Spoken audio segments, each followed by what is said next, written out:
And RadioStyle. Hope everybody out there is having themselves a great day, of course. Got another show we're doing here for you. Calling this one Manifesting Hicks meets Goddard. Now, this kind of came to me in a weird sort of way. So I've been studying Law of Attraction, Hicks, for quite a while. I'd say I've got way over 100 hours sunk into studying that, not mentioning reading, but all the videos, just all sorts of stuff. A friend of mine was loaning me all the CDs. I guess she went to a whole bunch of the seminars, so was letting me borrow all these CDs, and I just listened to the crud out of them. So got a good grasp on what's going on with Law of Attraction. It's awesome. And then I've been started to read the Goddard stuff, listen to a number of videos, not nearly anywhere near where I've been at with Law of Attraction, but definitely reading the book now, and I'm noticing a huge distinction between the two. And oddly, I really think the two should be joined. So I'm going to do a quick show on that. So again, Dan RadioStyle, please subscribe if you like what I've got going on. Please share if there's anybody out there, friends or whatever, that might like what I'm doing. I'm not trying to sell anything. I don't want, but if there's someone out there that kind of is going to maybe dig or get something out of this, love it, share it, please. You're helping me out in the big picture, and hopefully we're helping out other people that are listening to this. I don't know. I've been studying this stuff for, since I was 14. I've been all into this spiritual stuff. So got a little time sunk into it. I maybe don't know everything by any means. And I'm going to continue to learn stuff, but I've got my head wrapped around some of it. Maybe, we'll see. So Law of Attraction, I've talked before in some of my other shows. There's two kinds of energies generally. There's sun energy and moon energy. Start everything off with that. Sun energy is more of the doing. Moon energy is more of the receiving, kind of waiting, letting things happen. So I think there's kind of a mixture with these two processes. So Law of Attraction, in my mind, is kind of more of the moon energy concept. A little more of that positive attitude, kind of maintaining your feelings, staying in the vortex, trying really hard to kind of believe and let things happen, and kind of not sabotage yourself with thoughts or any sort of negative thinking, or any sort of that can't happen, or underlying beliefs maybe that sometimes will keep us from being able to have the things that we're trying to manifest. And I think there is some definite crossover, by the way, because certainly Goddard's, some of this is very similar too, as far as holding beliefs and whatnot. But you certainly need to have patience, right? You need to give yourself the time to let these things happen. There's a level of knowing, or faith, if you will, that what I'm doing, this holding these thoughts, holding this positive energy, letting things happen, that it will manifest and it will happen. Give yourself some time, right? And I really do think also the concept of staying in that feeling of trying to find some sort of way to get a feeling that's beneficial, that's positive, that's in line with what it would feel like if you already had what you're seeking. And I think these things all really bring about manifestation in a very, very very quick fashion. I don't know why I'm having such a hard time talking today, but whatever. It was a crazy day at work. But then we've got the Goddard side of this, or the sun energy side of this. At least that's how I see it, because you're more doing things, right? You're more involved. You're creating. And I think it's extremely powerful, mind you. I think this is some of the best ways we can use our sun energy. And some of those are going to be is like seeing as if it's already occurred. So whatever it is that you're trying to manifest, imagine what it would be like if you had it. Right? So imagine that you've got it already, and then push it forward even further, like maybe a month into it. Like you've had it for a month now.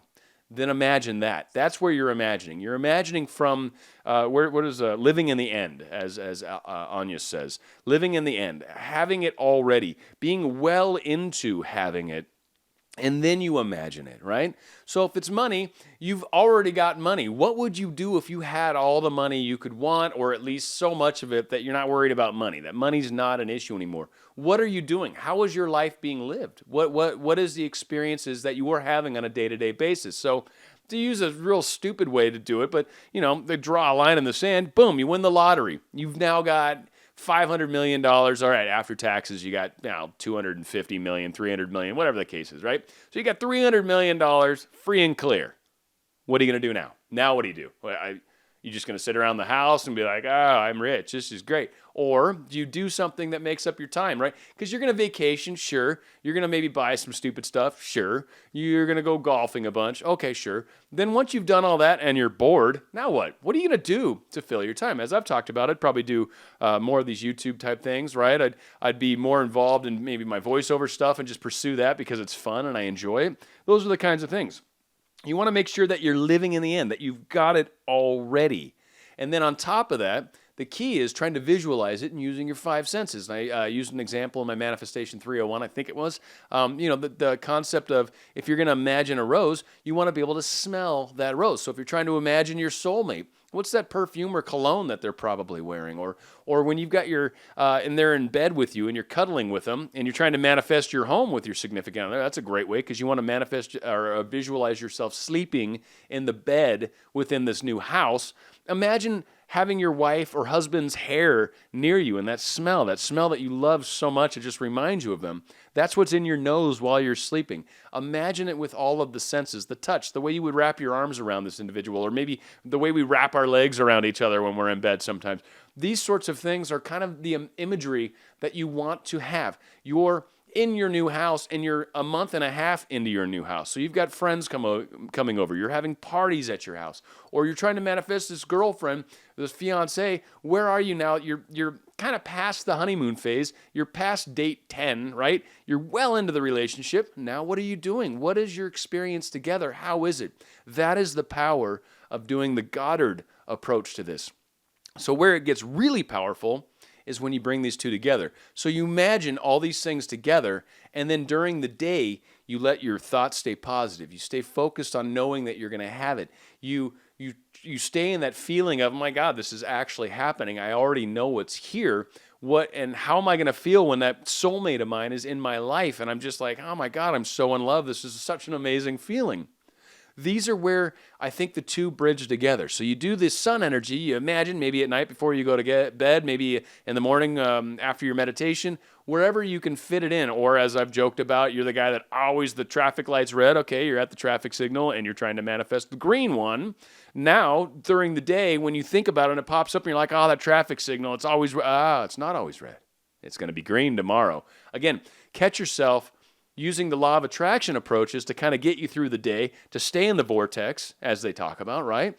But you've got that imagery that you're using from the Goddard approach to bring them together. This is the most profound way. I got chills right now just saying it. It's the most profound way you can make use of manifestation techniques at one time. I haven't heard this yet. I don't think I'm the first person bringing this by any means. I know Agnes is studying both, but I haven't heard them brought together, and it just seems weird to me. So, I don't know. Maybe this is new, fresh stuff, hopefully, because I think this is a big deal. Using the Goddard, the sun energy, imagining it happening, and then using the law of attraction, Hicks stuff, to really enhance your attitude, your thoughts. You know, when you catch yourself having those negative thoughts, spin them around quickly, get back into the vortex, turn yourself back downstream because nothing you want is upstream, right? All of those things are awesome, but I really feel like you're not hitting it with your full stride if we're not doing the imagery work in advance. I do think this is huge. I don't know. I've been working on it.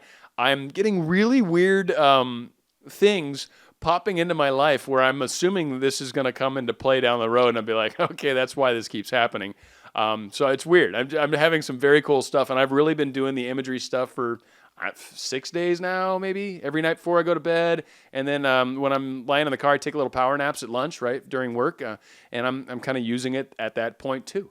And I'm already noticing things starting to line up, and what I'm trying to manifest is significant. So it's going to take some time. That's fine. I don't care. I'm willing to do this for weeks, months, whatever. It will happen, and I'll keep doing it until it does. And I'm going to use the law of attraction to stay strong and focused and powerful on all of this. And that's how this is going to play out. You know, I left out a really good part that I normally talk about, and that was the song that I started with, because I'm about to key out of this. The song I started with is actually an artist that I'm super fond of, a child prodigy guitarist. His name's Joe Bonamassa, and that song's called Mountain Time. So I'm taking a little leeway with the music this time because I'm doing all these imagery and energy and positive feeling kind of stuff. I'm going to run out of songs that have all that stuff, or they're just going to be lame. So I'm kind of branching out a little bit in my music tastes. So Joe Bonamassa is someone I love dearly. He's an amazing guitarist and just, I think, an awesome performer.